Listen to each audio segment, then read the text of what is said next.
So hello guys, welcome to our YouTube channel. Our West Bengal State Council of Technical and Vocational Education and Skill Development থেকে একটা নতুন notice পাঠানো হলো সমস্ত polytechnic college এবং ইনস্টিটিউটগুলিতে। তো তোমরা যদি এই নোটিশটা ডাউনলোড করতে হয় তাহলে তোমরা দেখতেই পাচ্ছ sctvesd.wb.gov.in এই যদি ওয়েবসাইটে তোমরা চলে আসো তাহলে কিন্তু তোমরা এখান থেকে এই নোটিশটি খুব ইজিলি তোমরা দেখতে পারবে।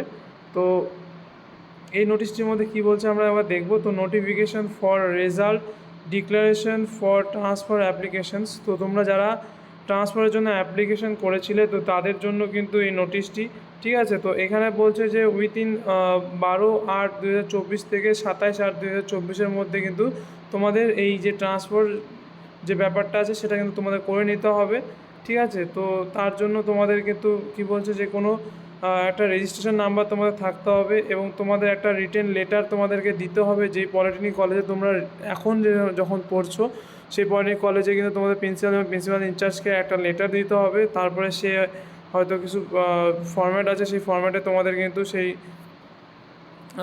ফিল আপ করে তোমাদের যেই কলেজে তোমার ট্রান্সফার হবে সেই কলেজে তোমাদের সঙ্গে কথা বলতে হবে, ঠিক আছে। এরপরে কী বলছে তোমাদের যে তোমরা কিন্তু রেগুলার ক্যান্ডিডেট হতে হবে যেই পলিটেকনিকে তোমরা প্রেজেন্ট পড়ছো, এখন যেই কলেজে পড়ছো তো সেই কলেজে কিন্তু তোমার রেগুলার ক্যান্ডিডেট হতে হবে এবং এইটা প্রিন্সিপাল এবং প্রিন্সিপাল ইনচার্জকে শিওর করতে হবে যে কোন স্টুডেন্ট ট্রান্সফার হচ্ছে কোন কলেজে, তো সেটা প্রিন্সিপাল এবং প্রিন্সিপাল ইনচার্জকে দেখতে হবে। এবং আরেকটা জিনিস যেটা হচ্ছে তোমাদের সেকেন্ড সেমিস্টারে কিন্তু কোনো ব্যাকলগ বা কোনো সাপ্লিমেন্ট থাকা চলবে না, না হলে কিন্তু তোমাদের ট্রান্সফার যেটা আছে সেটা কিন্তু ক্যান্সেল হয়ে যাবে।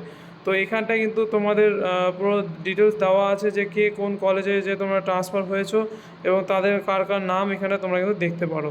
তো তোমাদের অনেকেরই একটা কোশ্চেন আছে, যদি তোমাদের কেউ আছো যে হয়তো তোমাদের মনে হচ্ছে যে আমি ট্রান্সফারের জন্য অ্যাপ্লাই করেছিলাম বাট এখন আমার ইচ্ছা হচ্ছে না, আমি আগের কলেজে পড়তে চাচ্ছি, তো তোমাদেরকে কিন্তু সেই প্রিন্সিপাল এবং প্রিন্সিপাল ইনচার্জকে একটা লেটারে লিখতে হবে যে আমি ওই যে কলেজে ট্রান্সফার করার জন্য যেই কলেজে আমার নাম এসছে আমি সেই কলেজে ট্রান্সফার নিতে চাচ্ছি না, তো তার জন্য কী প্রসিডিওর আছে সেটা লিখে একটা তোমাদের প্রিন্সিপাল এবং প্রিন্সিপাল ইনচার্জকে একটা লেটারে লিখে দিতে হবে। এবং তোমাদের এটা বলে রাখি যে তোমাদের কিন্তু যে ডিপার্টমেন্ট এবার থেকে কিন্তু তোমাদের কিন্তু তোমরা ফার্স্ট ইয়ার থেকে যেই ডিপার্টমেন্ট নিয়ে পড়ছো তো সেই ডিপার্টমেন্ট নিয়েই কিন্তু তোমাদেরকে ট্রান্সফার করতে গেলে সেই ডিপার্টমেন্ট নিয়েই ট্রান্সফার হতে হবে। তো এটা কিন্তু এখানটায় তোমরা দেখতে পারবে লিস্টে যারা মেকানিক্যাল তারা মেকানিক্যাল নিয়েই অন্য কলেজে চেঞ্জ করতে পেরেছে, ঠিক আছে, বা ইলেকট্রিক্যাল হলে ইলেকট্রিক্যাল, দেন সিভিল হলে সিভিল।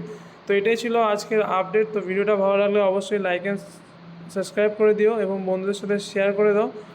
আর এরকম নতুন নতুন ভিডিও পেতে গেলে অবশ্যই আমার চ্যানেলটিকে সাবস্ক্রাইব করে দিও। Thank you for watching.